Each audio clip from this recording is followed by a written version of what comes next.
नमस्कार साथियों, मैं अजय कुमार। वक्फ में भ्रष्टाचार है, वैसा ही भ्रष्टाचार जो आपको भारत में हर जगह और हर संस्थान में, पंचायत से लेकर मंत्रालय तक देखने को मिल सकता है। मगर फिर भी वक्फ के भ्रष्टाचार को इस तरह से पेश किया जाता है जैसे दुनिया में कहीं और भ्रष्टाचार ही नहीं है।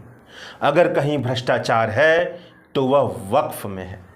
ऐसी अफवाह फैलाई जाती है कि वक्फ की संपत्ति को मुसलमान संभालते हैं और इसके लिए कोई नियम कानून नहीं है, जबकि यह बात सरासर झूठ है। वक्फ की संपत्ति को नियंत्रित और संचालित करने के लिए, रेगुलेट, कंट्रोल और मैनेजमेंट करने के लिए कानून मौजूद है और वह कानून भी संविधान के मुताबिक एक बेहतरीन कानून की तरह बनाया गया है। मगर अगर भाजपा की राजनीति सच के आधार पर चले तो वह राजनीति ही कहां कर पाएगी। अगर मुसलमानों के खिलाफ नफरत का माहौल ना बनाया जाए तो उसकी राजनीति ही मर जाएगी। इसीलिए नरेंद्र मोदी की अगुवाई में चल रही सरकार ने वक्फ संशोधन बिल 2024 पेश किया।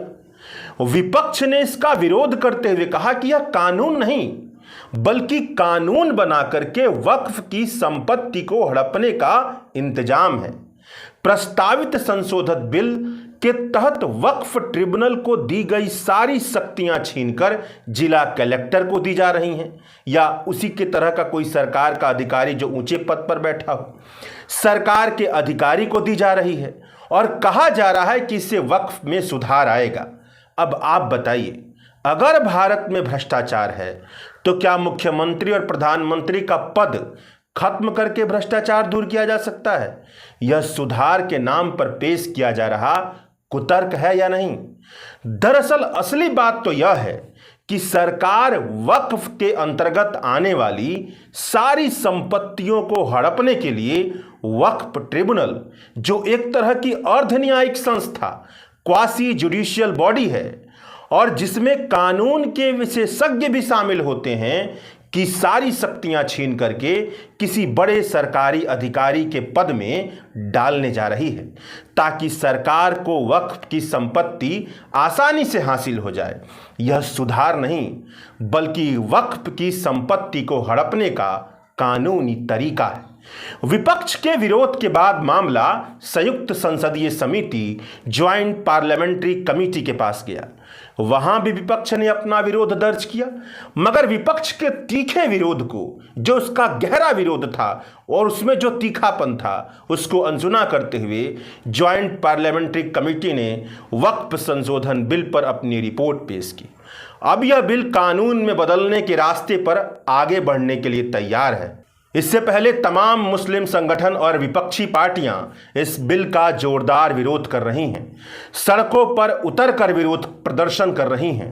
तो चलिए इस वीडियो में पूरे मामले को समझने की कोशिश करते हैं। भाजपा रियल एस्टेट कंपनी की तरह काम कर रही है।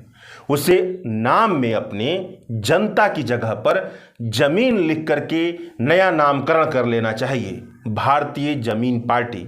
यह पंक्तियां मेरी नहीं, यह पंक्तियां अखिलेश यादव ने वक्फ संशोधन बिल की आलोचना करते हुए कही थी। वक्फ की पूरी कहानी पढ़ने के बाद आप यही समझ पाएंगे कि यह पंक्तियां वक्फ बिल कानून की आलोचना में कही गई सबसे सटीक पंक्तियां हैं। वक्फ पर किसी भी तरह की बात करने से पहले यह जरूरी है कि हम समझें कि आखिरकार वक्फ क्या है। वक्फ की अवधारणा इस्लामी धार्मिक मान्यताओं से जन्म लेती है। वक्फ शब्द अरबी भाषा से आया है, जिसका अर्थ होता है रुकना या ठहरना। यह कोई धार्मिक दायित्व नहीं है कि जो भी इस धर्म को मानता है उसे इसे पूरा करना ही करना है, बल्कि इस्लाम में रिलीजियस चैरिटी का एक पवित्र तरीका है, धार्मिक दान का एक पवित्र तरीका है।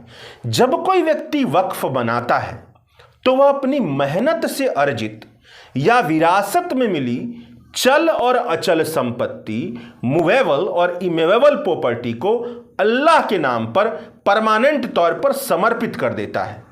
कोई व्यक्ति कानूनी दस्तावेज के जरिए या मौखिक रूप से किसी संपत्ति को वक्फ बना सकता है।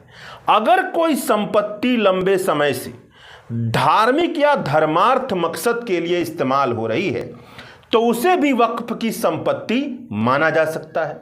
जो व्यक्ति वक्फ करता है उसे वाकिफ कहते हैं। वक्फ करने के बाद वह संपत्ति उसकी नहीं रहती बल्कि अल्लाह के लिए समर्पित हो जाती है। साथ ही यह नियम भी है कि ऐसी संपत्ति का इस्तेमाल इस्लाम के मुताबिक धार्मिक दान की संपत्ति के लिए निर्धारित तरीकों से ही होना चाहिए। मतलब इन संपत्तियों का गलत जगह इस्तेमाल नहीं हो सकता, जैसा कि हिंदू संगठन बार बार दावा करते हैं कि इनका इस्तेमाल कहीं भी हो रहा है, गलत तरीके से हो रहा है। लेकिन आप देखें, ये नियम कानून है। Waqf asset management system of India के पोर्टल से पता चलता है कि ऐसी चल और अचल संपत्तियों का उपयोग, मूवेबल और इमूवेबल प्रॉपर्टी का उपयोग शैक्षणिक संस्थान बनाने, मस्जिद बनाने, कब्रिस्तान बनाने और उन तमाम तरीकों में किया गया है जिनकी इजाज़त इस्लाम के मुताबिक धार्मिक दान की संपत्ति के इस्तेमाल के लिए है। यहाँ समझने वाली बात यह है कि जब कोई व्यक्ति धार्मिक दान करता है तो वह चाहता है कि उसकी दी गई संपत्ति का इस्तेमाल उसी मकसद के लिए हो जिसके लिए उसने दान दिया। मसलन अगर दान करने वाला चाहता है कि उसकी संपत्ति मस्जिद, शिक्षण संस्थान या अनाथालय बनाने में इस्तेमाल हो, तो यह सुनिश्चित करने के लिए कि संपत्ति का इस्तेमाल दानकर्ता के इरादे के मुताबिक ही हो, उसके मकसद के मुताबिक ही हो, उसका दुरुपयोग ना हो, उसको गलत जगह पर इस्तेमाल ना किया जाए। कानून में धार्मिक दान की संपत्ति को नियंत्रित करने के नियम और सिस्टम मौजूद हैं। मिसाल के तौर पर वक्फ की संपत्ति का नियमन के लिए वक्फ एक्ट 1995 बनाया गया है। ऐसी अवधारणा सिर्फ इस्लाम में ही नहीं है, हिंदू धर्म में भी इंडाउमेंट और चैरिटेबल ट्रस्ट बनाकर इसी तरह संपत्ति को देवताओं के नाम पर समर्पित किया जाता है। भारत में वक्फ स्थापित करने का चलन 800 साल से भी पुराना है। आज़ादी के बाद इसका नियमन भी शुरू हुआ। कानूनी मामलों के जानकार प्रोफेसर फैज़ान मुस्तफ़ा अपने यूट्यूब चैनल पर बताते हैं कि मुस्लिम पर्सनल लॉ में सबसे ज़्यादा नियंत्रित कानून वक्फ कानून है। वक्फ के बारे में अफवाह फैलाने वाले कहते हैं कि वक्फ पर सरकार का कोई नियंत्रण नहीं है। यह बात पूरी तरह गलत है। वक्फ पर सरकार ने कानून बनाया है। साल 1995 का वक्फ कानून भारत की संसद से ही पारित हुआ था, यानी सरकार की सहमति से बना था। चूंकि यह कानून है, इसीलिए यह नहीं कहा जा सकता कि वक्फ के मामले में देश की अदालतों को हस्तक्षेप करने का अधिकार नहीं है। अगर वक्फ का कोई मामला देश की अदालत तक पहुंचता है तो अदालत को उस पर सुनवाई करने का पूरा हक है। इसीलिए वक्फ को लेकर के यह अफवाह कि उस पर न सरकार का नियंत्रण होता है न ही अदालतों का, पूरी तरह से गलत और आधारहीन है, बेसलेस है। नए प्रस्तावित बिल पर बात करने से पहले हम यह समझ लेते हैं कि मौजूदा वक्त में जो वक्फ का कानून है वह क्या कहता है। वह कहता है कि राज्य सरकार के अधीन एक वक्फ बोर्ड होता है। किसी भी राज्य में जितनी वक्फ संपत्तियां हैं उनका संरक्षक यह वक्फ बोर्ड होता है। ज्यादातर राज्यों में सुन्नी और शिया समुदाय के लिए अलग अलग वक्फ बोर्ड हैं। भारत की लगभग सभी जानी मानी मस्जिदें वक्फ संपत्ति के अंतर्गत आती हैं और राज्य के वक्फ बोर्ड के अधीन होती हैं। अब सवाल है कि वक्फ बोर्ड का सदस्य कौन होता है। वक्फ बोर्ड का एक अध्यक्ष होता है। राज्य सरकार की ओर से एक या दो व्यक्ति नामित किए जाते हैं। मुस्लिम विधायक और मुस्लिम सांसद इसके सदस्य होते हैं। स्टेट बार काउंसिल के मुस्लिम सदस्य, इस्लामी धर्मशास्त्र के विद्वान और मुतवल्ली, वक्फ के मैनेजर प्रबंधक जिनकी सालाना आमदनी 1 लाख रुपए या उससे ज़्यादा है, वे भी वक्फ बोर्ड के सदस्य होते हैं। वक्फ कानून के तहत वक्फ बोर्ड को वक्फ संपत्ति के प्रशासन का अधिकार मिला हुआ है। वक्फ संपत्तियों का रजिस्ट्रेशन और देखरेख करने का अधिकार भी वक्फ बोर्ड के पास है। वक्फ बोर्ड का काम यह देखना है कि वक्फ की कुल आमदनी कितनी है, इसके पैसे से क्या क्या हुआ और पैसा कहां कहां खर्च किया गया, उनके पास किस जमीन को वक्फ के तौर पर लेने या दूसरे को ट्रांसफर करने का अधिकार है। अगर वक्फ की संपत्ति खो गई है तो उसकी वसूली के लिए उचित कदम उठाने का अधिकार भी वक्फ बोर्ड के पास है। अगर वक्फ की किसी अचल संपत्ति को बेचना, इमूवेबल प्रॉपर्टी, जमीन को बेचना, उसका आदान प्रदान करना, उसे गिफ्ट में देना या ट्रांसफर करना हो तो यह फैसला लेने का अधिकार भी वक्फ बोर्ड के पास है। इसमें शर्त यह है कि जब तक वक्फ बोर्ड के 2/3 सदस्य अपनी सहमति ना दें तब तक किसी भी इमूवेबल प्रॉपर्टी का मालिकाना हक हस्तांतरित नहीं किया जा सकता, ट्रांसफर नहीं किया जा सकता। साथ ही यह भी प्रावधान है कि अगर वक्फ की संपत्ति पर कोई इंक्रोचमेंट करता है तो उसे 2 साल की सजा हो सकती है। वक्फ कानून के तहत एक सर्वे कमिश्नर की नियुक्ति का भी प्रोविजन है जो वक्फ की पूरी संपत्ति का रिकॉर्ड रखता है और सभी संपत्तियों की लिस्ट बनाए रखता है। सर्वे कमिश्नर के पास यह अधिकार है कि वह जांच कर यह पता लगाए कि कौन सी संपत्ति वक्फ की है और कौन सी नहीं है, अगर विवाद होता है तो। अगर किसी संपत्ति के वक्फ होने या ना होने को लेकर के विवाद है तो सर्वे कमिश्नर उस व्यक्ति से सभी प्रमाण, सभी सबूत मांग करके यह स्पष्ट कर सकता है कि वह संपत्ति वक्फ की है या नहीं है। अगर इसके बाद भी विवाद खत्म ना हो तो मामला वक्फ ट्रिब्यूनल के पास चला जाता है। अब सवाल है कि वक्फ ट्रिब्यूनल के सदस्य कौन होते हैं। जैसा कि आमतौर पर होता है कि कोई भी ट्रिब्यूनल एक अर्ध न्यायिक संस्था, क्वासी जुडिशियल बॉडी होती है, यहां भी ऐसा है। ट्रिब्यूनल राज्य सरकार द्वारा गठित की जाती है और इसके 3 सदस्य होते हैं। पहला अध्यक्ष जो जिला सत्र या सिविल जज के रैंक से नीचे का न हो, दूसरा राज्य की सिविल सेवा का कोई अधिकारी और तीसरा जिसे मुस्लिम पर्सनल लॉ, मुस्लिम कानून और न्याय शास्त्र में महारत हासिल हो। अगर ट्रिब्यूनल से भी विवाद का समाधान ना हो तो मामला हाई कोर्ट और सुप्रीम कोर्ट भी जा सकता है। अब तक हमने यह समझा कि वक्फ क्या है और इसे नियंत्रित करने वाला कानून क्या कहता है। अब बात करते हैं कि भारत में वक्फ की जो मौजूदा हालात है उस पर लोग क्या कहते हैं, मुस्लिम विद्वान क्या कहते हैं। मुस्लिम विद्वान भी मानते हैं कि भारत में वक्फ बोर्ड में भ्रष्टाचार है और प्रबंधन ठीक नहीं है। मगर यहां समझने वाली बात यह है कि वक्फ में भ्रष्टाचार और कुप्रबंधन की बात करते समय ऐसा लगता है जैसे भारत में हर जगह ईमानदारी और अच्छा प्रबंधन हो रहा है और अगर कहीं भारत में भ्रष्टाचार है, दुनिया में कहीं भ्रष्टाचार है तो वह सिर्फ वक्फ में है। अगर कोई इस तरह से बात करे तो समझ लीजिएगा कि हमारी बुद्धि को भ्रष्ट करने की कोशिश कर रहा है। अगर कोई जानबूझकर हमारे दिमाग में ऐसी बातें भरना चाहता है तो इसका मतलब है कि वह सांप्रदायिकता फैलाने की कोशिश कर रहा है। भारत में वक्फ को लेकर के यही माहौल लगातार बनाया जाता रहा है। मुसलमानों के प्रति नफरत फैलाने वाले लोगों ने वक्फ में मौजूद भ्रष्टाचार को इस तरह से प्रचारित किया है कि मुसलमान बदनाम हो और लोग यह समझे कि अगर कहीं भ्रष्टाचार है तो वह वक्फ में है। इसे खत्म करने के लिए वक्फ का प्रबंधन छीनिए मुसलमानों से, हिंदुओं को दे दीजिए। जब वहां पर कोई हिंदू आएगा तब जाकर ठीक हो जाएगा। ये अफवाहें फैलाई गई हैं, यही धारणा है हमारे समाज में।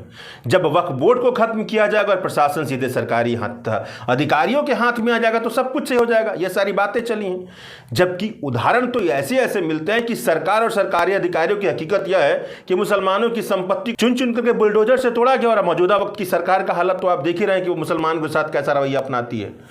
वक्फ बोर्ड में कर्मचारियों की कमी है, राजनीतिक नियुक्तियां होती हैं, वक्फ की संपत्ति पर बड़े पैमाने पर अतिक्रमण हुआ है, एनक्रोचमेंट हुआ है और उसका बुलडोज भी, उसको विध्वंस भी किया गया है। इसका उल्टा भी हुआ है। Waqf management system of India portal से पता चलता है कि देश में 32 वक्फ बोर्ड हैं जिनके पास 8,72,000 इमूवेबल प्रॉपर्टियां हैं, 16,000 मूवेबल प्रॉपर्टियां हैं और इस पोर्टल पर 58,000 शिकायतें दर्ज हैं। करीब 12,700 मामले राज्य वक्फ बोर्ड में लंबित हैं, 18,400 मामले ट्रिब्यूनल में लंबित हैं, 165 से ज़्यादा मामला हाई कोर्ट में है और सुप्रीम कोर्ट में लंबित हैं। और पिछले कुछ सालों में वक्फ की संपत्ति को लेकर के बहुत सारे विवाद दर्ज हुए हैं। वक्फ के तहत धार्मिक संपत्ति दान करने की परंपरा 800 साल पुरानी है, तो निश्चित रूप से अब तक बहुत सारे जमीन वक्फ को दान में मिली होगी और आंकड़े भी यही बताते हैं कि रेलवे और सेना के बाद देश में सबसे ज़्यादा ज़मीन वक्फ बोर्ड के पास है। रेलवे की कुल ज़मीन करीब 33 लाख एकड़ है, रक्षा मंत्रालय की कुल ज़मीन 17 लाख एकड़ है और तीसरे नंबर पर वक्फ बोर्ड की कुल ज़मीन करीब 9,40,000 एकड़ है, क्योंकि बहुत लंबे समय से दान देता आया जा रहा है और 800 साल तकरीबन हो गए, तो स्वाभाविक तौर से बड़ी संपत्ति क्रिएट होगी और वही हुआ है। तो अब हम बात करते हैं कि आखिरकार जो विरोध किया जा रहा है वह विरोध क्यों किया जा रहा है, जो प्रस्तावित बिल है उस पर। तो यह बात तो आपने पूरी तरह से समझ ली कि एक भरा हुआ एक शानदार कानून मौजूद है वक्फ को रेगुलेट, उसे प्रबंधित और उसे कंट्रोल करने के लिए एक अच्छा खासा ढांचा बना हुआ है। और मामला अगर विवाद होता है तो ट्रिब्यूनल से होता हुआ हाई कोर्ट और सुप्रीम कोर्ट तक पहुंच सकता है। तो जो कानून बना है वो क्या करता है? जो कानून बना है वो कह रहा है कि जितने भी वक्फ हैं उन सबको 6 महीने के अंतर्गत रजिस्ट्रेशन करना होगा। डिजिटल पोर्टल पर एक पोर्टल बनाया जाएगा, वहां पे सबका रजिस्ट्रेशन कीजिए, मतलब सबका मालिकाना हक दर्ज कीजिए, सब कुछ। जबकि हकीकत क्या है कि भाई मौखिक तौर से भी वक्फ दिए गए हैं और बहुत लंबे समय से देते आया जा रहा है। तकरीबन 4,36,000 तो ऐसे वक्फ हैं जिनके बारे में इंफॉर्मेशन नहीं मिला है, मतलब कोई ठोस इंफॉर्मेशन नहीं है। ऐसी चल संपत्तियां हैं जो 4,36,000 बनती हैं। 58,000 ऐसे मामले हैं जो इंक्रोचमेंट के हैं, विवादित हैं। तो ये तो अचानक तो सुलझेंगे नहीं और इसके लिए 6 महीना वक्त दिया गया है। जब बहुत ज़्यादा जेपीसी में से ज्वाइंट पार्लियामेंट कमेटी में विपक्ष ने विरोध किया तो यह कहा गया कि ठीक है, अगर जो मुतल्लवी है यानी कि जो वक्फ को संभालता है वह सफिशियंट आर्गूमेंट रखे, सफिशियंट चीज़ बताए, सबूत दे कि हमें थोड़ा वक्त दीजिए अपने दस्तावेज को जमा करने की, रजिस्ट्रेशन के लिए, तो उसे वक्त दिया जा सकता है। लेकिन यह निर्धारित भी कौन करेगा? ट्रिब्यूनल नहीं करने वाली। जो डिस्ट्रिक्ट कलेक्टर उससे या ऊंचे सरकार का कोई ऊंचा रंग का अधिकारी होगा वह करेगा। तो यह बात आई है। और यहां पर भी क्या है कि अगर रजिस्ट्रेशन नहीं हो पाता है, रजिस्ट्रेशन नहीं करवा जा सकता है, तो वह संपत्ति सरकार की संपत्ति हो जाएगी। अब देखिए जो प्रावधान जो सबसे यहां पे कहा जा रहा है कि इस नए बिल में सबसे खतरनाक प्रावधान है और जिसका निष्कर्ष निकलता है कि जमीन हड़पने की बात की जा रही है, वह यह है कि अगर कानून बनने से पहले और कानून बनने के बाद कोई संपत्ति जिसे वक्फ के तौर पर पहचाना गया है, शिनाख्त की गई है, घोषित किया गया है, वह सरकारी संपत्ति हो गई तो वह सरकारी संपत्ति ही मानी जाएगी। मतलब अगर विवाद हुआ रजिस्ट्रेशन से लेकर कुछ भी और वो वक्फ की संपत्ति थी लेकिन घोषित हो गया कि भाई आपने रजिस्ट्रेशन नहीं करवाया, तो अंत में जाकर ये हुआ कि कानून बनने के बाद रजिस्ट्रेशन ना होने के चलते सरकार की संपत्ति मान ली गई, तो यह सरकार की संपत्ति ही मानी जाएगी। और अगर विवाद होगा तो ट्राइब्यूनल का मामला नहीं, डिस्ट्रिक्ट कलेक्टर या उससे ऊपर का सरकार का कोई अधिकारी होगा, वह सुनवाई करेगा। पहले ट्राइब्यूनल था, अब उसकी शक्तियां किसको दे दी गई? सरकार के अधिकारी को। यानी कि कोई यह कहेगा कि यह वक्फ की संपत्ति है, सरकार हड़प रही है, तो सरकार यहां पे जज बन गई, सरकार का अधिकारी जज बन गया। ये स्थिति बनी है। और ये क्यों बनी है आप समझ ही सकते हैं।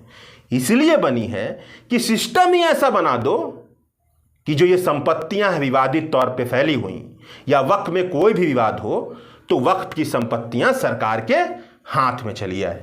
तो यह बात है और इसी को लेकर के लोग सड़कों पर उतरे हैं। वैसे जैसे लोग विपक्षी पार्टियों के लोग सब लोग उतरे हैं और सड़कों पर विरोध कर रहे हैं। शुक्रिया।